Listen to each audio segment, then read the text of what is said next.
Be ready. 5 seconds. Start. Sir, before the House adjourned for lunch yesterday, I had started speaking on the Essential Commodities Amendment Bill. I have got here with me the bill as introduced. In the statement of objects and reasons, the government pointed out that in certain cases it might be necessary for them not to award punishment prescribed in the law as it exists at present, but to forfeit a part of the deposit. This relates to minor offences under the Essential Commodities Act. I can quite understand this, and generally, therefore, nobody would oppose this thing, but the question that I wish to raise in this connection before the House is the manner in which this act is being implemented by the government and also by the state governments. I mention the state governments because here is a measure which is sponsored by the Ministry of Food and Agriculture, and in regard to many aspects of which I believe the central government has concurrent jurisdiction, but much is left to the states. Our experience has been, especially in the state from which I come, namely West Bengal, that this act is not implemented properly by the state authorities because of various connections of certain people high up with the big business and other indulging in speculation, hoarding, and so on. The result has been that whatever should be done had not been done. The central government has got powers under this act to make rules, to give directions to the states, and to supervise the manner in which the particular measure is administered by the states. We found that much that should have been done was not done. What is the use of talking about punishment of the small fry? Certainly, if they are guilty, they have to be punished, and the smaller the fry, the minor should be the punishment. I agree there, but the point is that the act is not properly implemented. We should like to know from the government as to how many cases have been started under the Essential Commodities Act. We know that food grains had been hoarded, speculation had been indulged in, stocks had been removed from one state to another surreptitiously by unfair and illegal methods. These should have attracted the attention of the Essential Commodities Act.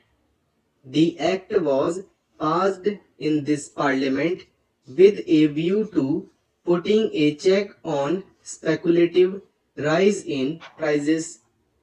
When it came to the question of practical implementation of this measure, we found that the government had failed. Now, government should say something about it.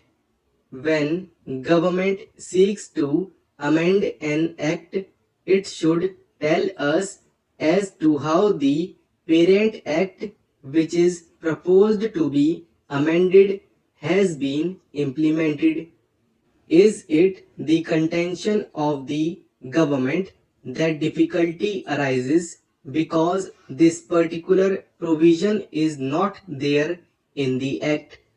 Are government in trouble because they do not know how to deal with the smaller fries? Or is it because that those who are supposed to administer this measure at the state level, at the district level, have thought it fit to ignore it, have thought it fit to bypass it?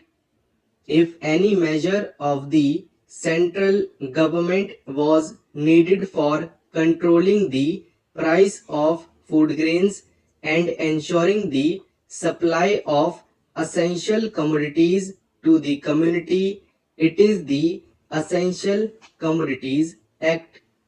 I would like the minister to say something on this.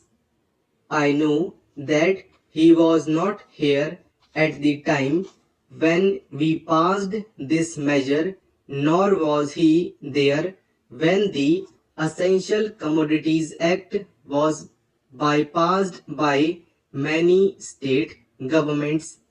In the past, we had drawn the attention of the minister to this problem, and that minister is now happily going to be the president of the Uttar Pradesh Congress Committee. But here I would like to ask the minister who has stepped into his shoes as to what he is doing in order to see to the proper implementation of this act. How many prosecutions have taken place? The small people, of course, should be dealt with very mildly. I agree and I support the measure, but taking the law as it is today without this amendment, it empowers government to deal very effectively so far as the provisions of the law go with the big traders, wholesalers and profiteers. I would like to know as to how they have dealt with them. How many are in jail today? How many have paid fine?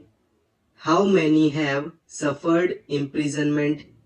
How many licenses have been cancelled as a result of malpractices, corruption, profiteering, and so on, all of which are provided for under this bill? We are entitled to know. Take us into your confidence in regard to this matter. I say from whatever knowledge we have that very few have been prosecuted under this act.